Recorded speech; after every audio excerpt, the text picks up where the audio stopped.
Gary. Well, this year's Rockfest hasn't even started yet, but things are already off to a bad note. Well, today a stagehand fell 20 feet as he was setting up for the event at Penn Valley Park.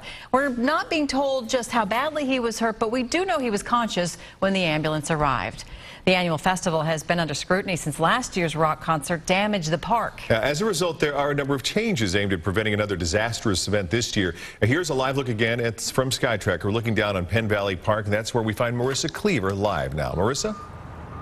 Well, Mark, you can see just behind me, crews are putting the finishing touches on the main stage here at Rockfest. You'll also notice a lot of fencing surrounding the entire park, and that's one of the changes aimed at preventing another mess. Mud, trash, and cars parked everywhere. This is the aftermath of AEG's Rockfest 2010 in Penn Valley Park. Janet Boron is an 18-year resident of Union Hill just across the street from Rockfest. She doesn't have fond memories of the festival. Been very bad because there was no control.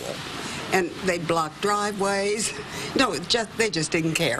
50,000 rock fans, 18,000 vehicles combined with torrential rains turned Rockfest into Mudfest, causing damage to several acres around the Liberty Memorial. Forrest Decker, superintendent of Casey Park, says they won't have the same problems this year. The changes this year are a lot of chain link fence, just fencing off areas that we do not want any cars parking in at all, up around like Firefighters Memorial Fountain, down off Southwest Traffic Way, you know, the Liberty Memorial grounds. The executive producer of Rockfest says they put plywood on the ground and heavy equipment will stay in one area. It was so wet during load-in last year, it tore up a lot of the grounds and made things a lot more difficult prior to the event even happening. So we haven't had that this year. The ground is actually pretty dry. The city required AEG to provide security officers in every neighborhood to cut down on parking headaches. That's great news for Janet.